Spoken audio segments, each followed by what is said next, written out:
Prabowo telepon Trump 17 menit berbuah penurunan tarif impor jadi 19%.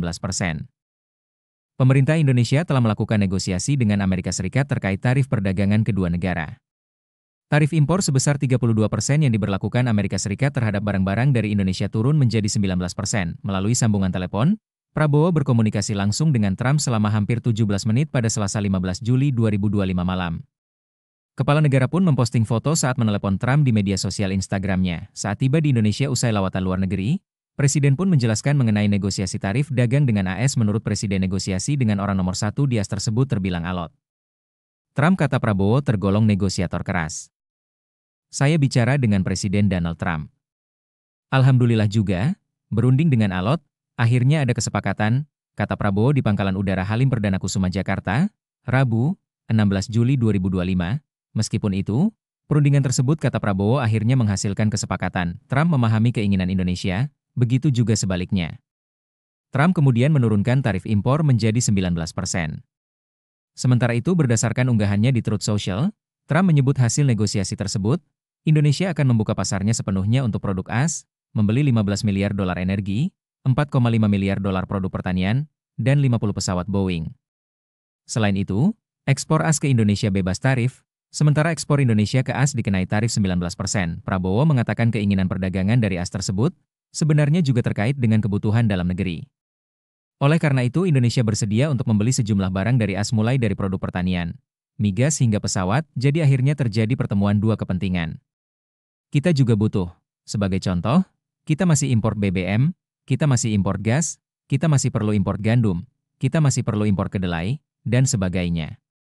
Jadi akhirnya kita bisa dapat suatu titik pertemuan, kata Prabowo. Presiden yakin bahwa kesepakatan perdagangan yang dijalin dengan AS tersebut tidak akan membuat neraca perdagangan Indonesia defisit. Pemerintah akan terus melakukan lobi atau negosiasi agar perdagangan Indonesia dengan AS tetap surplus.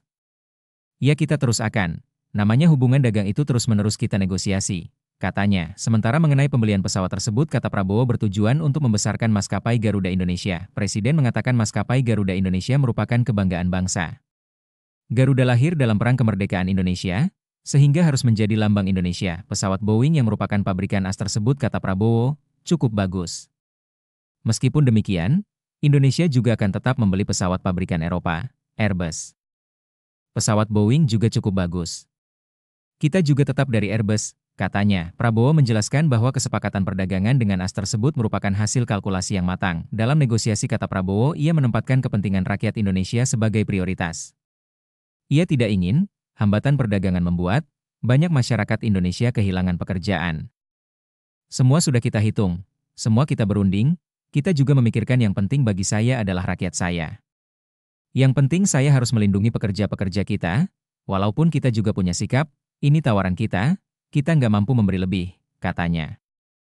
Tapi yang penting bagi saya pekerja-pekerja kita aman, dan saya sangat optimis ekonomi kita dalam kondisi yang kuat, kondisinya bagus. Jadi apapun terjadi, kita akan kuat, imbuhnya. Presiden mengaku akan terus menjalin komunikasi dengan Trump untuk meningkatkan kerjasama perdagangan kedua negara. Pertemuan dengan Trump kemungkinan akan berlangsung September atau Oktober. Saat ditanya apakah ia puas dengan hasil negosiasi tarif dagang tersebut, Prabowo menjawab diplomatis.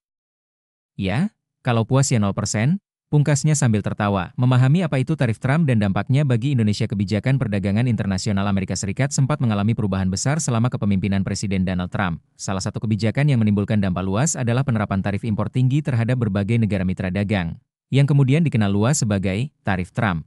Tarif Trump merujuk pada serangkaian kebijakan proteksionis yang diberlakukan oleh Trump dengan tujuan utama melindungi industri dalam negeri Amerika Serikat. Melalui kebijakan ini, AS menaikkan tarif atau bea masuk terhadap berbagai produk impor, mulai dari baja, aluminium, tekstil, hingga barang-barang konsumsi. Kebijakan tersebut dilandasi anggapan bahwa negara-negara mitra dagang, terutama Tiongkok, telah lama menerapkan praktik perdagangan yang tidak adil seperti dumping dan pencurian kekayaan intelektual. Namun, dampak dari tarif tinggi ini tidak hanya dirasakan oleh negara-negara besar, tetapi juga negara berkembang seperti Indonesia. Sejumlah produk ekspor unggulan Indonesia ke AS, seperti karet, alas kaki, dan tekstil, terkena tarif yang jauh lebih tinggi dibandingkan sebelumnya.